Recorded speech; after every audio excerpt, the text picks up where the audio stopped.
जब भी हम डार्क एजेस या अंधकार युग सुनते हैं तो दिमाग में क्या आता है? शायद ठहराव, पतन, एक तरह की गुमनामी, है ना? पर सोचिए, अगर ये दौर असल में गुमनामी का नहीं बल्कि एक बहुत बड़े बदलाव और एक नए जंग का दौर रहा हो तो? चलिए आज इसी तथाकथित अंधकार के पीछे की असलियत को समझने की कोशिश करते हैं। तो चलिए, सबसे पहले तो इसी अंधकार युग वाली सोच को ही बदलते हैं। हमारे मन में जो एक तस्वीर बनी हुई है ना, कि सब कुछ रुका हुआ था, हर तरफ अराजकता थी, वो तस्वीर सच कहूं तो हकीकत से ज्यादा एक मिथक है। तो फिर सवाल ये उठता है कि आखिर सच्चाई है क्या? मतलब क्या वाकई ये 500 साल का एक लंबा अंधेरा दौर था, या फिर इतिहास के इस चैप्टर में कुछ ऐसा है जो हमारी नजरों से छिपा हुआ है?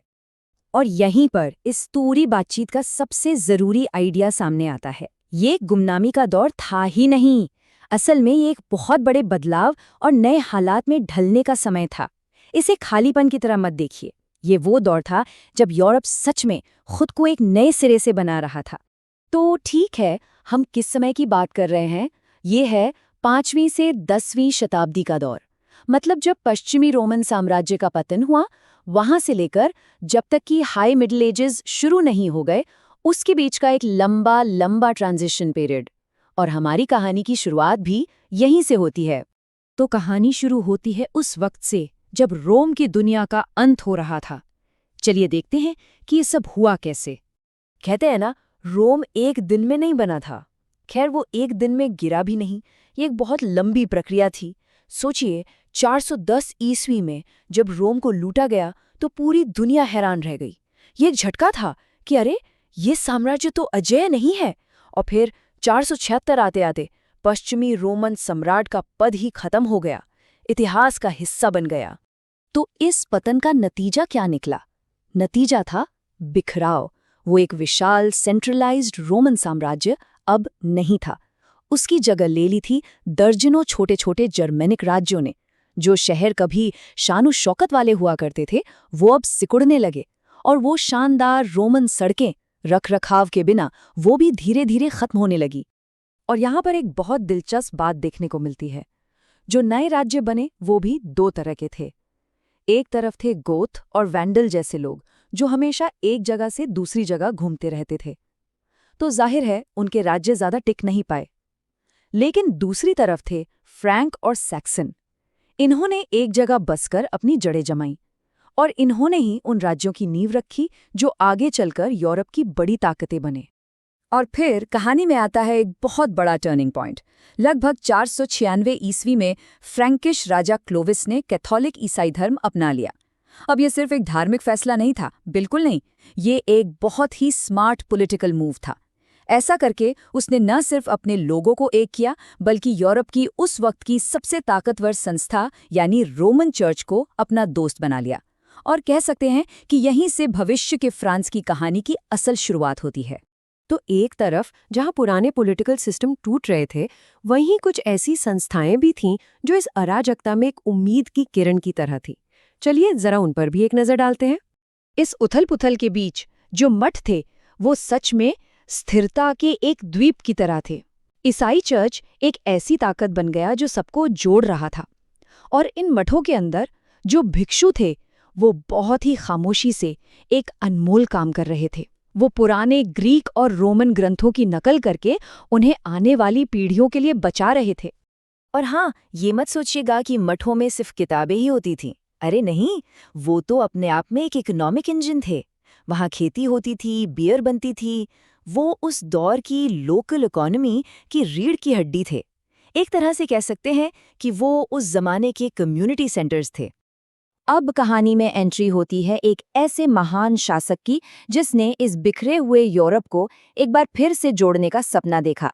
ये कहानी है शार्लेमेन के उस बड़े एक्सपेरिमेंट की।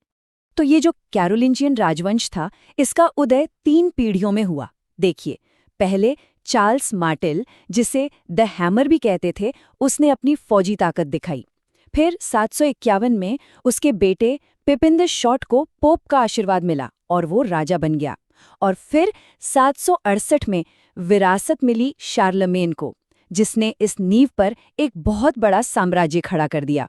साल 800, ये तारीख इतिहास में बहुत बहुत जरूरी है। पर क्यों? ऐसा क्या हुआ था इस साल?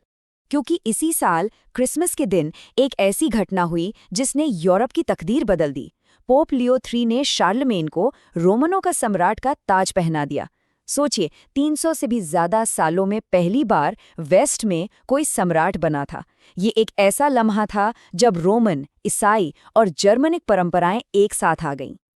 लेकिन शार्लमेन सिर्फ एक योद्धा ही नहीं था, उसके पास एक विजन था। उसने पूरे यूरोप से बड़े बड़े विद्वानों को अपने दरबार में बुलाया, मठों और गिरजाघरों में स्कूल खोले गए, और एक बहुत ही जरूरी काम किया।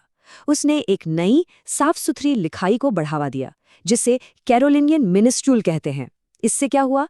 किताबें पढ़ना बहुत आसान हो गया। ये एक छोटा सा लेकिन बहुत ही ताकतवर कल्चरल रिवाइवल था। लेकिन ये एकता ज्यादा दिन चली नहीं। शार्लमेन के बाद 843 में उसके साम्राज्य को उसके 3 पोतों के बीच बांट दिया गया।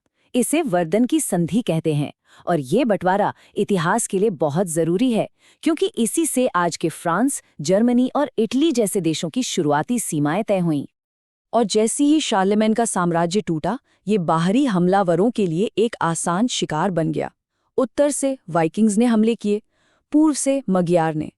इन हमलों ने बचे कुचे साम्राज्य को तबाह कर दिया, और एक सेंट्रल अथॉरिटी का जो आइडिया था वो फिर से लगभग खत्म ही हो गया।